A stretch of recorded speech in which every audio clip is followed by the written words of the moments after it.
et sans contrainte, tu vois.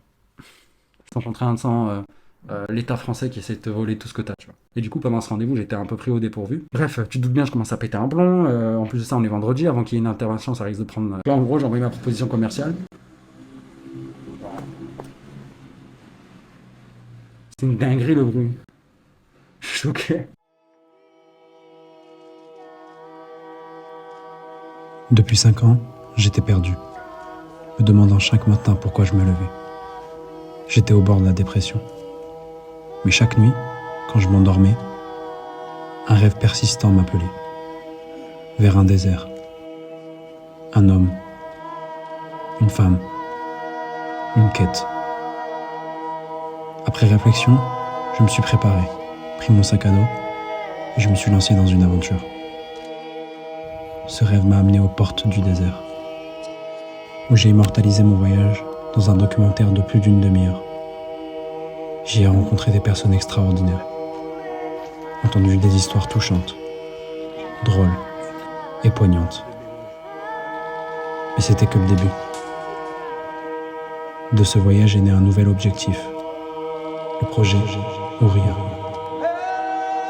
Mon défi est double, atteindre une liberté financière avec un revenu de 10 000 euros par mois et sculpter mon corps à 10% de body fat. Chaque dimanche, je te fais un bilan de ma semaine. Alors merci de me donner un petit peu de ton temps de vie. Installe-toi confortablement, car mon histoire pourrait t'inspirer. Et je suis convaincu que je pourrais aussi apprendre de toi.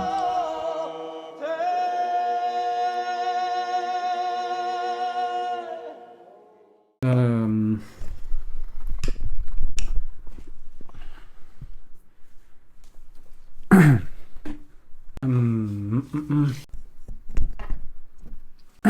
Aujourd'hui, comme vous pouvez voir, le décor il est un petit peu différent. C'est normal, c'est parce que là je suis en ce moment à Tanger. Si vous entendez des bruits de partout, c'est normal. C'est parce que c'est très mal isolé. Tout le monde m'entend là actuellement. Et l'hôtel, il est un peu nul. Donc on va pas se mentir, c'était le moins cher quoi. Désolé aussi, je sors de la douche, donc c'est un petit peu en freestyle cette vidéo. Mes cheveux, si vous les voyez un peu partir en cacahuète, c'est totalement normal. Je fais ça un peu à la va-vite parce que ça me fait plaisir. Je visitais encore plus Tanger. Il faut savoir que je viens au moins une fois par mois ici à Tanger. J'aime beaucoup cette ville. J'aime beaucoup cette... Plus je découvre Tanger, plus j'aime cette ville. Là, on est parti de l'autre côté de Tanger, donc le côté un peu plus campagne, etc. C'est incroyable, genre c'est trop bien quoi. En plus de là-bas, les terrains ils coûtent rien. En fait, c'est fou, on dirait qu'on est, on dirait la Provence, donc là d'où je viens, tu vois. Donc tout le bassin méditerranéen, tu vois. Mais 10 fois moins cher, musulman et sans contrainte, tu vois. Sans contrainte, sans l'État français qui essaie de te voler tout ce que tu as, tu vois. Du coup, pour le bilan de cette semaine, il n'y a pas vraiment de questions en particulier. On va passer directement au bilan physique. L'un des super points, c'est que j'ai encore perdu pas mal de poids cette semaine. Et ça, je l'ai réussi sans m'affamer. Cette semaine, je tourne à environ 2400 kcal. Donc c'est super, franchement, pour le coup. Perdre du poids alors que je suis limite un petit peu au-dessus de ce que je suis censé manger. Parce que savoir que je suis censé tourner à 1800 kcal, 1850 exactement. Et là, je me dis que je perds en fait en mangeant 2450 calories. C'est super, moi je suis super content. Si vous vous rappelez mes premières vidéos, on est dans la phase 1 du projet Ouria, sortir de la survie, il s'appelle. Et là actuellement, on est dans la première étape de la phase 1. Et dans cette première étape, je me suis donné l'objectif d'atteindre 15% de body fat. Et cet objectif, je dois l'atteindre au 1er décembre. Et là du coup, en me pesant ce matin, donc on est samedi aujourd'hui, j'étais à 17% de body fat. Ça veut dire que si je continue comme ça, je devrais atteindre mon objectif. Mais vraiment, j'ai toujours un problème qui persiste, c'est mon sommeil. Je me couche très tard, je me lève souvent un peu tard. Voilà, donc c'est un peu... On va dire j'ai un sommeil qui n'est pas le plus contrôlé du monde, on va dire. Et en fait, j'ai l'impression que mon sommeil aujourd'hui, c'est le dernier un petit peu bastion à conquérir de mon focus. Si j'arrive pas à dormir tout le temps à la même heure, c'est souvent dû à des influences extérieures, donc par exemple répondre à des gens assez tard dans la nuit, mais surtout parce que je suis dans des ruminations. Des ruminations mentales qui m'empêchent de dormir. En gros, mon cerveau, il a beaucoup de mal à s'arrêter, vraiment, il turbine tout le temps. Et vous vous doutez bien que ça, c'est à cause du coup, du fait que je dois réussir à atteindre mon objectif, du coup ça me prend pas mal mes nuits, ça m'inquiète pas mal. Pas que je suis anxieux par rapport à ça, mais voilà quoi, ça prend de la bande passante on va dire dans ma tête, parce que j'ai vraiment envie de réussir tout simplement. Et c'est pour ça que cette semaine, j'ai lu le livre de Bouddha. Je vous le remontre. Ce livre-là, le livre de Bouddha que je vous ai montré lors de la dernière vidéo. C'est le premier livre que je vais lire sur les 3 que j'ai ramenés avec moi. Je vous tiens au courant, je viens de le commencer il y a 3-4 jours on va dire. Et je vous tiens au courant très rapidement quand je l'aurai fini, Inch'Allah. Maintenant on va passer au bilan financier. Bon, cette semaine il s'est passé pas mal de choses, donc je suis assez content. Donc sur la phase 1, sortir de la survie, étape 1, mon objectif c'était de générer 2000 euros par mois. En total freelance, en dehors d'un CDI tout simplement. En gros, si tu te rappelles bien, j'avais envoyé en fait un message à tout mon cercle LinkedIn, donc tout mon premier cercle LinkedIn qui rentrait dans ma cible que j'aimerais aider. Et en fait, je leur ai envoyé un message en disant salut, est-ce que tu as besoin potentiellement de ce type de service, donc les services que je propose, et sinon, est-ce que tu connais pas quelqu'un qui pourrait potentiellement être intéressé par mes services? Fait que j'ai eu pas mal de retours, on va pas se mentir, et surtout des retours qui sont pas forcément les plus concrets, parce que forcément, j'ai pas forcément ciblé envers des personnes qui ont forcément un besoin tout de suite. Mais j'ai eu quelques retours qui pourraient être un petit peu concrets, on va pas se mentir. Deux notamment. Le premier, je vais lire mes notes. Le premier, c'est un musulman qui est dans l'installation de bornes électriques. Ils sont plusieurs associés, donc je sais pas, franchement, je trouve ça pas ouf. Je sais pas, plusieurs associés, il doit prendre pas mal de décisions. Comme vous vous rappelez, très vite, je lui ai fait une offre. Cette offre, il a commencé à bégayer dessus. Et après avoir commencé à travailler, à vouloir faire descendre mon prix, ce que j'aime pas du tout, tu vois. Je lui ai dit, écoute, je baisserai mon prix le jour où tu me montreras des choses qui prouvent que ta boîte, elle pourrait me rapporter énormément d'argent. Tu vois. Et depuis, en fait, il répond à moitié, etc. Donc bref, pipeau, totalement trompette, tu vois. Et le deuxième, c'est tout chaud, c'est arrivé cette semaine. C'est une société qui est dans le recrutement, c'est allé assez vite, donc le patron était super sympathique. Et en fait, lors de ce premier rendez-vous, le patron, il me dit que, voilà, il y a un freelance qui va le quitter sur des positions que moi, je sais très très bien apporter de la valeur. Et qu'en gros, je tombais super bien, ils étaient en train de chercher un nouveau freelance, etc. etc. Qu'en gros, là, c'était limite fait qu'ils allaient me prendre. Et après, il me dit, prends rendez-vous avec mon manager pour pouvoir me faire une proposition commerciale la plus sur mesure possible en fonction de ce que tu peux faire. J'arrive au rendez-vous avec le manager et bien sûr, il me dit, écoute, nous, on a pris déjà un freelance. En fait, c'était le freelance qui vient de partir, il nous a conseillé un autre gars. Du coup, tu arrives un peu entre les deux. Et du coup, pendant ce rendez-vous, j'étais un peu pris au dépourvu. Bon, je fais quand même ma discovery, on reste professionnel. Du coup, je discute avec lui, j'essaie de trouver un point. Et en fait, je trouve un point où je pourrais potentiellement leur apporter de la valeur. Mais franchement, c'est assez minime. Mais quand même, on reste professionnel. Je leur ai envoyé ma proposition commerciale après ce rendez-vous. Et là, c'est là que ça a commencé à se compliquer. Après le rendez-vous avec le manager, je recontacte le patron et je lui dis que je vais prendre du coup un rendez-vous avec lui vendredi à 14h pour lui faire ma proposition commerciale. Déjà, normalement, tu es censé attendre le rendez-vous pour avoir la proposition commerciale. Le problème, c'est qu'il me demande en avance, il me dit est-ce que tu pourrais me l'envoyer avant le rendez-vous? Je trouve pas ça ouf, je lui dis ok, t'inquiète, je t'enverrai, y a pas de souci. Mais du coup, au lieu de voir ça comme un désavantage, j'ai essayé de prendre ça comme un avantage. Du coup, j'ai script, tourné et monté une vidéo super convaincante qui dure environ 5 minutes où je lui expose sa situation actuelle, pourquoi ça risque d'être un problème pour lui dans sa croissance et dans l'atteinte de ses objectifs. Et bien sûr, je suis la solution pour toi. Viens, le prix que je t'annonce, il n'est pas si élevé que ça. En gros, c'était ça la vidéo que je lui ai envoyée. Du coup, je lui envoie ma vidéo jeudi après-midi, après l'avoir montée, etc., etc. Et après avoir demandé des retours un petit peu autour de moi. Et du coup, je lui envoie le message. Donc la journée se passe, toujours pas de réponse de la part du patron. Et du coup, on arrive à vendredi. Et vendredi, je reviens de la salle, et que voilà-je? Je vois une énorme fuite qui vient de mon ballon d'eau chaude. Donc du coup, il y a de l'eau partout. C'est vraiment, le matin quand je me lève, il n'y a rien. Je reviens de la salle, il y a une fuite. Et en plus, en checkant mon agenda le vendredi matin, je me rends compte que 14h, c'est le moment où il y a Jomoa. Et moi, je vais à Jomoa. Et donc du coup, doublement merde. Tu vois, double merde, je me retrouve un peu dans une situation un peu nulle. Tu vois. Bref, tu te doutes bien, je commence à péter un plomb.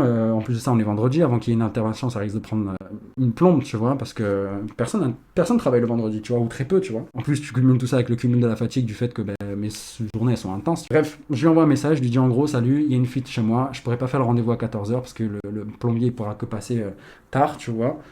Et en plus de ça, moi je lui dis pas pour moi, tu vois, c'est pas son problème, mais en gros, voilà, ça me permettrait de déplacer le truc. Je lui envoie le message, du coup, vers 10h, et je lui dis, on déplace le rendez-vous à 15h30. Voilà, c'est ça que je lui dis en gros. Et donc, du coup, là, il faut savoir que jusqu'à présent, là, que même sur ces messages que je lui ai envoyés en disant, ouais, qu'on risque de déplacer le rendez-vous, j'ai toujours pas de vue. Ça veut dire, elle a même pas vu mes messages encore, tu vois. Je l'ai envoyé sur LinkedIn, pour ceux qui veulent savoir. Et là, en fait, le gars, à 13h45, il met un vue sur mon message et il me répond pas. Donc, le rendez-vous passe, tu vois. Normalement, on était se voir à 14h, 14h, ça passe. Je renvoie un message dans la journée, je dis à 15h30, tu vois, donc le moment où je lui dis, on se voit après 15h30, je lui dis, est-ce que ça te va toujours pour après 15h30 ou on reporte à lundi, tu vois. Et toujours pas de réponse à ce moment-là. À 17h45, toujours le vendredi, il m'envoie un message, il me dit salut, tu peux essayer de me contacter avant 18h par téléphone, on discute. Je lui dis ok super, envoie-moi ton nu, je connais pas ton numéro. Et le gars, pas de réponse. Et là j'attends. Il a pas de réponse depuis, tu vois. Là en gros, j'ai envoyé ma proposition commerciale. C'est une dinguerie le bruit. Choqué. Donc, du coup, qu'est-ce que ça veut dire en fait? Qu'est-ce que je peux en tirer de cette expérience que je viens de vivre cette semaine? En fait, c'est une question de ciblage quand on y pense, tu vois. Si la personne que je contacte, je peux pas lui apporter une énorme valeur, je le contacte pas au bon moment, ou tout simplement, en fait, c'est pas, il a pas un problème dur pour DUR, douloureux, urgent et reconnu, en fait ça sert à rien que je le contacte. Et en fait c'est aussi logique qu'il me réponde pas et qu'il agit comme ça, tu vois. Parce qu'en fait je lui apporte pas de valeur. Pourquoi il va se forcer à me répondre, etc., tu vois. Du coup, dès cette semaine, j'ai pris mes initiatives. J'ai commencé à créer ma machine de prospection. Donc savoir ça, c'est mon expertise. C'est vraiment sur là que j'ai construit toute mon expertise depuis maintenant 5 ans. Je vais pas vous parler de ma vie professionnelle, mais en gros, voilà, j'ai une expertise là-dessus. L'action de prospection, c'est l'action en fait de contacter des prospects, donc des personnes qui ne vous connaissent pas de base, et on essaie de les contacter pour pouvoir avoir un rendez-vous pour leur proposer votre solution ou votre produit. En gros, c'est ça. Et du coup, chez nos prospections, elle est assez simple. Je pars des offres d'emploi qui sont postées sur LinkedIn, toutes les offres d'emploi qui sont très très proches des compétences que moi j'ai. Donc ça va être Sales Manager, Sales Ops, ce genre de choses. Je vous ai parlé un peu les détails, mais en gros, je vais scraper étape par étape, en suivant tout un système de scrapping, je vais récupérer de la donnée depuis ce point de départ où, ok, cette personne cherche un Sales Manager, etc. Et en fait, après un long processus, je me retrouve avec les informations, donc le numéro de téléphone, le mail, le lien du LinkedIn et nom, prénom, ce genre de choses pour pouvoir faire des mails de la personne qui est patron d'une boîte, qui a envie d'embaucher du coup une personne qui a les compétences que j'ai. Donc là, normalement, le ciblage est bon. Moi, il n'y a pas de raison qu'ils disent non pour 30 minutes avec moi pour que j'essaye de voir si je pourrais lui apporter de la valeur. Et normalement, je devrais avoir des retours sur cette semaine. Le seul truc qui me fait un petit peu peur, c'est que quand je fais mon scrapping, je pars avec 1000 offres d'emploi possibles. Et à la fin de mon tunnel de scrapping et de base de données et de filtrage, etc., j'arrive avec seulement 15 personnes à contacter. C'est assez logique parce que si je cible autant, c'est que je vais peut-être potentiellement aussi augmenter mon taux de conversion. Ce qu'on appelle le taux de conversion, c'est le nombre de personnes qui vont te répondre favorablement à tes demandes de prise de rendez-vous. Est-ce que vous voyez ce que je veux dire? Un petit peu complexe, mais si vous avez des questions, n'hésitez pas à poser des questions en commentaire. Du coup, voilà, c'est ça qui m'attend du coup dans les prochaines semaines pour atteindre la première étape. Et de toute manière, si je n'y arrive pas, je relancerai du coup cette première étape en devenant une deuxième étape, en essayant d'analyser ce que j'ai mal fait durant ces dernières semaines pour essayer d'améliorer au maximum pour le reste. Alors, qu'est-ce que je peux retenir maintenant au global sur cette semaine? C'est que franchement, malgré que j'ai galéré, malgré qu'il y a eu des galères, malgré que je me suis des fois un petit peu fait maltraiter par des prospects, franchement, dans le fond, je me régale. Franchement, j'adore. Je me sens vraiment libre. Et je sais pas, ça me fait du bien. Je me dis que je suis à mon compte. Enfin, je sais pas, genre, j'ai l'impression que j'ai beaucoup de liberté dans la manière de faire parce que moi, j'ai beaucoup fait de prospection pour d'autres personnes dans ma vie. Donc, ça a très bien marché, hein, comme ça, des fois, ça n'a pas du tout marché. Et en fait, je me rends compte qu'aujourd'hui, j'aurais dû faire ça tellement plus tôt, quoi, de me lancer à mon compte, etc. En fait, ça me permet de. Toutes les fois, on m'a dit non, ça, cette méthode, tu devrais pas l'utiliser. Nos clients, ils vont pas aimer, tu sais, ce genre de manager un peu peureux qui te disent non à tout. Ben voilà, en fait, moi, je peux le tester et je me dis, au pire, c'est pas grave, tu vois, genre, ça passe pas, tu vois.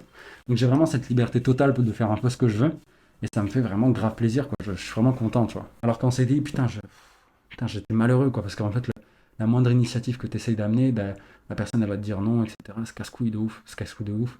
Et en fait, je me rends compte que je hais le CDI à ce point, genre, c'est un truc de fou, quoi. Et en fait, genre, je me disais, en fait, j'étais totalement irrationnel ces 5 dernières années. Genre, je me rendais vraiment pas compte de ce que je faisais. J'étais pas moi-même, quoi. J'étais vraiment pas moi-même. Et là, je me réveille. J'en ai parlé la semaine dernière, mais là, vraiment, cette semaine, ça a été une grosse réalisation là-dessus. Et ouais, j'en parlerai bien sûr de tout ça, hein. Mais ouais, putain, là, je me réveille dans un long sommeil, là. En fait, quand tu es jeune, que t'as pas d'attache, t'as pas de dette, mis à part si ton métier nécessite un diplôme, genre médecin, avocat, ce genre de truc, il n'y a aucune raison que tu fasses des études et que tu prennes un contrat de travail. Pour moi, hein, il n'y a vraiment aucune raison, quoi. J'essaie de trouver, mais il n'y en a aucune. Parce que même la sécurité de l'emploi, elle n'existe pas. À part si tu veux être fonctionnaire, tu vois. Si tu veux être fonctionnaire, tu as du travail à vie, ça encore, je peux le comprendre, mais dans l'ensemble, tu n'es même pas censé avoir un emploi pour moi, tu vois, un bon emploi en CDI, quoi. Et à part si tu as des contraintes, hein. Encore une fois, je dis pas que tout le monde doit être entrepreneur, tu vois. Mais je dis que si tu es jeune, tu n'as pas d'attache et que tu veux la liberté, voilà, on va mettre cette condition en plus, t'es pas censé être un salarié, tu vois, c'est pas censé exister en fait. Enfin bref, après ça c'est mon point de vue, moi pour moi la liberté c'est trop important, tu vois. Je sais pas, j'aime pas me sentir baisé, j'aime pas me sentir malmené, j'aime pas me sentir manipulé, c'est tout ce que je hais, tu vois. Ou être pris pour un con, tu vois. Ça c'est des trucs qui me rendent fou, genre je peux. Enfin bref, je peux pas dire. Mais je pense que dans le fond, tu dois être un petit peu comme moi, tu dois toucher le fond. À un point en fait, ça devient limite une survie de pouvoir sortir, tu vois, parce que moi je suis un peu comme ça. Je touche le fond pendant un bon moment. À un moment, je me rends compte qu'il y a quelque chose qui se passe mal. Je me réveille en gros en quelque sorte, et après je repars. Parce que je me rends compte que c'est souvent comme ça en fait que j'agis. Et je pense que c'est comme ça que la plupart des gens agissent, tu vois. C'est un peu dos au mur qu'on commence à prendre les choses à bras le corps et qu'on se dit qu'on va commencer à bosser, quoi. Tout simplement, je pense que c'est ça, hein.